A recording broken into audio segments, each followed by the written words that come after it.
Magandang gabi sa inyo, Tito Val, at sa lahat ng nakikinig sa channel ninyo na Pinoy Mystery Horror.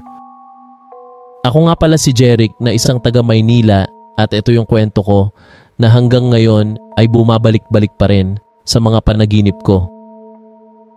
Sa nangyaring ito sa akin ay hindi ko alam kung maituturing ko ba itong sumpa o isang blessing.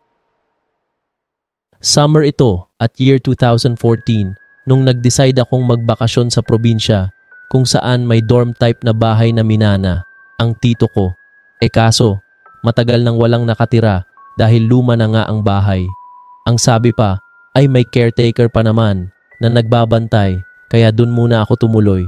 Bale dati raw ay pinapaupahan yun sa mga estudyante at mga empleyado. Sa umpisa pa lang ay ramdam ko nakakaiba ang aura nung lugar. Lumang dorm na gawa sa kahoy ang dingding. Tapos yung hallway ay sobrang tahimik na yung tipong kahit hininga mo ay rinig na rinig mo. At saka naman pala sa kwartong inassign sa akin ay may maliit na siwang ang dingding na sapat para masilip mo yung kabilang kwarto. Minsan, habang nanonood ako ng movie gamit yung luma kong laptop, ay napansin kong may sindi ang ilaw sa kabilang kwarto. Doon ko siya unang nasilayan at hindi ko makakalimutan yung itsura niya. Isa siyang babae na nasa 19 o 20 anyos lang na mukhang Latina mestiza. Maputi, flawless at parang hindi yata sinasayaran ng liwanag ng araw ang kanyang kutis. Mahaba ang buhok, makintab at bahagyang curly sa dulo na umaabot sa bandang likuran. Yung mukha niya ay may well-defined jawline na matangos ang ilong at saka meron ding malalaki at bilog na mga mata.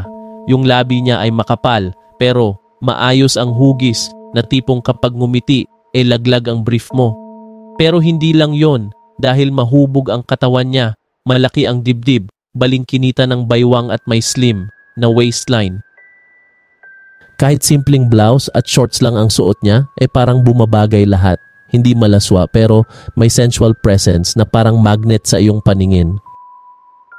At sa totoo lang talaga, mula nung una ko siyang makita ay naging habit ko na. Tuwing gabi bago matulog ay sisilip muna ako sa siwang para lang makita kung siya ay nandoon.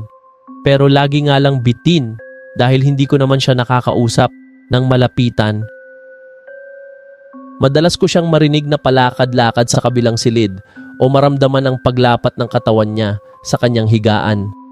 Kaya nga pala tuloy umabot sa point na iniintay ko talaga siya sa hallway dahil baka sakaling makita ko siya ng harap-harapan. Kaso, bigo ako palagi. Para bang nilalaro ako ng tadhana, nakikita ko lang siya palagi kapag nakasilip ako sa siwang pero sa outside world never pa nga. Ganito pala yung pakiramdam ng lihim na may gusto ka sa isang tao na hindi mo pa na-meet in real person. Isang gabi, habang nakasilip ako sa siwang, ay biglang bumukas ang pinto ng kabilang kwarto at may lalaking pumasok. Malaki ang katawan nito na tila lasing kung kumilos at doon nagsimulang mag-iba ang takbo ng eksena. Nakita ko kung paano biglang nagulat yung babae. Pilit siyang hinarangan ng lalaki, sinubukang hawakan ang kanyang kamay tapos mabilis na dumapo sa dibdib niya.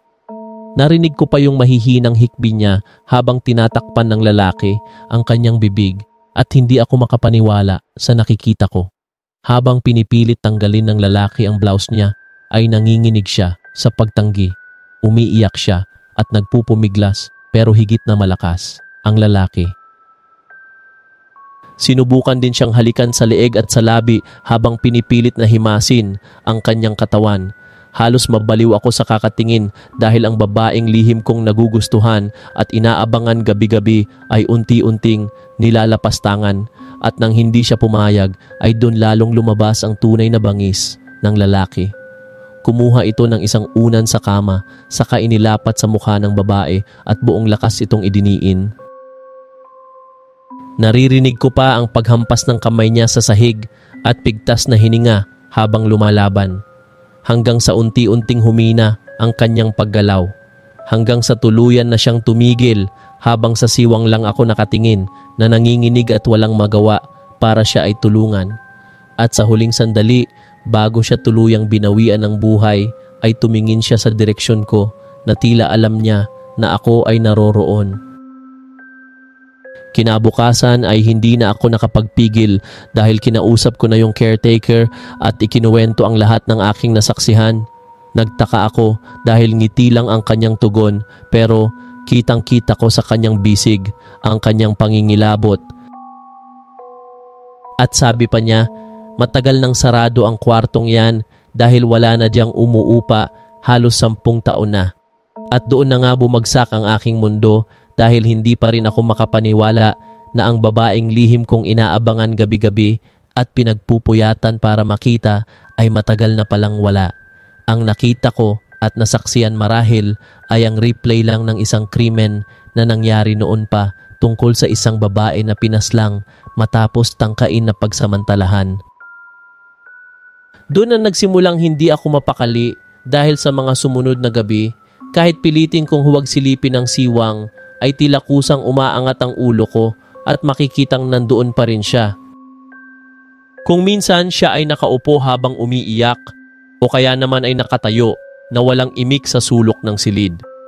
At may pagkakataon na lumalapit ito sa mismong siwang kung saan ay ididikit nito ang kanyang maputlang mukha na tila nagmamakaawa. At sa pagkakataong iyon, hindi na siya ang babaeng inaasam ko sa simula. Hindi na siya yung babaeng lihim kong inaabangan sa hallway dahil isa na lamang siyang kaluluwa ng taong biktima ng mapait na tadhana. Ngayon ay taon na ang lumipas, pero dala ko pa rin ang alaala niya at lagi kong tinatanong ang sarili ko. Kung sakaling bumalik ang parehong sitwasyon, ay kikilos ba ako para tumulong?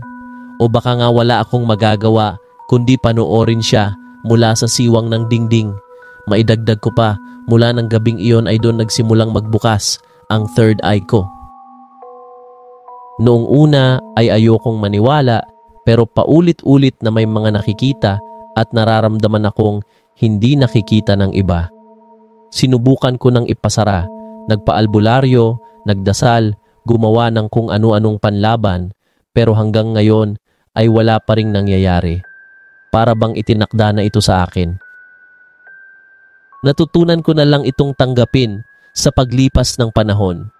Nakasanayan ko na lang na may mga matang nakatingin kahit mag-isa ako o may mga aninong dumadaan-daan kahit na wala namang tao.